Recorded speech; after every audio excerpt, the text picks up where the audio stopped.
ये खबर केआर मंगलम यूनिवर्सिटी द्वारा प्रस्तुत की गई है। नमस्कार और स्वागत है आप सभी का इस खास वीडियो में। हर साल जब हम 15 अगस्त को स्वतंत्रता दिवस मनाते हैं तो पूरे देश में जश्न का माहौल होता है, लेकिन इतिहास का एक ऐसा पन्ना भी है जिसके बारे में बहुत कम लोग जानते हैं। सच ये है कि ब्रिटिश सरकार ने भारत को आज़ाद करने के लिए 15 अगस्त 1947 की तारीख तय ही नहीं की थी। अंग्रेजों की मूल योजना के मुताबिक भारत को जून 1948 में आज़ादी दी जानी थी, लेकिन फिर ऐसा क्या हुआ कि हमें तय समय से पूरे 10 महीने पहले ही आज़ादी मिल गई। आइए कांग्रेस, मुस्लिम लीग और ब्रिटिश सरकार के बीच घटे इस पूरे घटनाक्रम को विस्तार से समझते हैं। इस कहानी की शुरुआत वर्ष 1946 से होती है, जब भारत में ब्रिटिश शासन की पकड़ लगातार ढीली पड़ रही थी। अंग्रेज सत्ता का हस्तांतरण यानी पावर ट्रांसफर शांति से करवाना चाहते थे।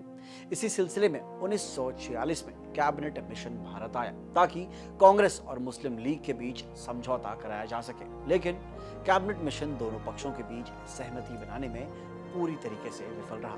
इसके बाद अलग पाकिस्तान की अपनी मांग को मनवाने और दबाव बनाने के उद्देश्य से मुस्लिम लीग के प्रमुख मोहम्मद अली जिन्ना ने 16 अगस्त 1946 को डायरेक्ट एक्शन डे यानी प्रत्यक्ष कार्रवाई दिवस का आह्वान कर दिया।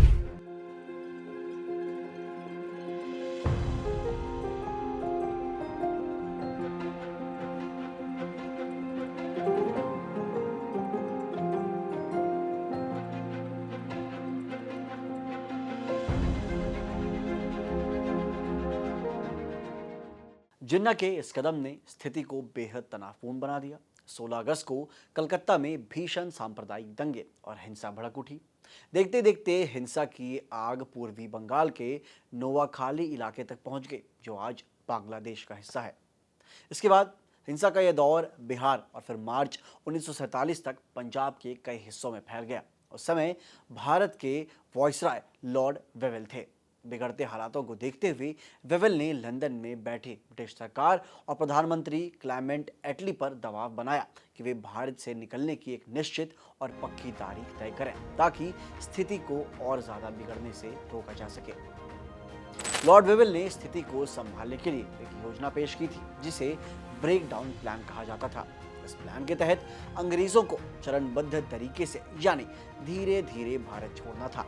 हालांकि लंदन के साथ मतभेद होने के कारण जनवरी 1947 की शुरुआत में औपनिवेशिक शासकों की भारत और बर्मा समिति ने वेवेल के इस ब्रेक डाउन प्लान को खारिज कर दिया।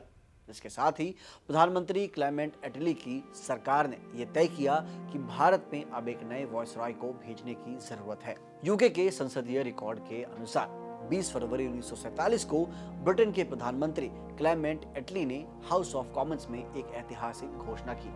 उन्होंने बताया कि ब्रिटेन जून 1948 से पहले की किसी तारीख तक जिम्मेदार भारतीय हाथों में सत्ता सौंप देगा। सत्ता ट्रांसफर की शर्तों पर बातचीत करने के लिए एटली ने लॉर्ड वेवेल की जगह लॉर्ड लुईस माउंटबेटन को भारत का नया वायसराय नियुक्त किया। माउंटबेटन 22 मार्च 1947 को लंदन से सत्ता सौंपने के स्पष्ट निर्देशों के साथ दिल्ली पहुंचे। इसके 2 दिन बाद यानी 24 मार्च 1947 को भारत के मुख्य न्यायाधीश सर पैट्रिक स्पेंस ने लॉर्ड माउंटबेटन को वायसराय के रूप में शपथ दिलाई।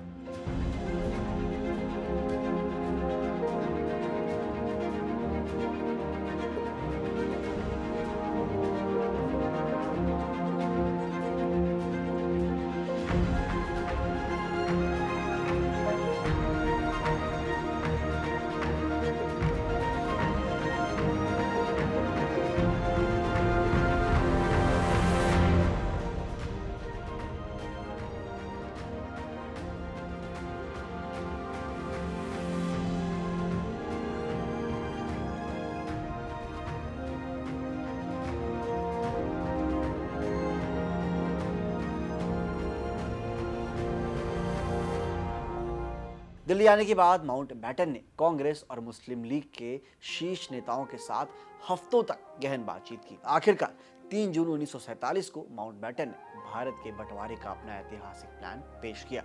इस प्लान में पंजाब और बंगाल का बंटवारा करके भारत और पाकिस्तान 2 अलग देश बनाने की बात थी। इसके अलावा नॉर्थ वेस्ट फ्रंटियर प्रोविंस में जनमत संग्रह कराने का प्रस्ताव था, जिससे ये पता लगाया जा सके कि कौन सा राज्य किस देश में शामिल होगा।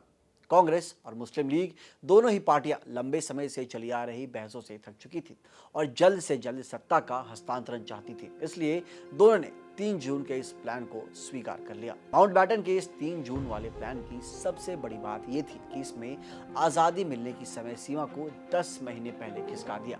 माउंटबेटन का मानना था कि यदि ब्रिटिश शासन को जून 1948 तक खींचा गया तो पूरी उपमहाद्वीप पर नियंत्रण रखना नामुमकिन हो जाएगा और प्रशासनिक बंटवारे के दौरान हिंसा और अधिक फैल सकती है। उनका आकलन था कि जल्द अलग होने से दोनों पक्षों के पास तय हो चुके मुद्दों को फिर से उठाने का मौका नहीं मिलेगा।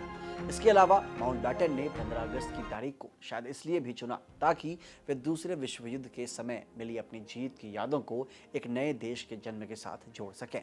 इस तरह सांप्रदायिक हिंसा, राजनीतिक गतिरोध और माउंटबेटन की रणनीति के कारण भारत को जून 1948 के बजाय 15 अगस्त 1947 को ही आज़ादी मिल गई। तो फिर मेरे प्यारे दोस्तों, ये थी जून 1948 के बजाय 15 अगस्त 1947 को भारत को आज़ादी मिलने की पूरी दास्तां। इतिहास के इस मोड़ में हमें याद आता है कि 15 अगस्त की तारीख महज एक इत्तेफाक नहीं थी, बल्कि ये देश में बढ़ते सांप्रदायिक तनाव, राजनीतिक गतिरोध और माउंटबेटन की प्रशासनिक जल्दबाजी का मिला जुला नतीजा था। 10 महीने पहले मिली इस आज़ादी ने भले ही देश के बंटवारे के दर्द को और तेज कर दिया, लेकिन इसने भारत को एक नए और आज़ाद देश के रूप में खड़े होने का मौका भी दिया। इतिहास के ऐसे ही महत्वपूर्ण पन्नों, अनसुने किस्सों और देश दुनिया की तमाम बड़ी जानकारियों के लिए जुड़े रहिए हमारे चैनल दैनिक जागरण के साथ। और हाँ, अगर आपको ये वीडियो पसंद आई हो तो इसे लाइक करें, इस पर कमेंट करें और इसे शेयर करें अपने फ्रेंड्स और फैमिली के व्हाट्सएप ग्रुप पर। तब तक के लिए देखते रहिए दैनिक जागरण। मिलते हैं अगले वीडियो में। जय हिंद।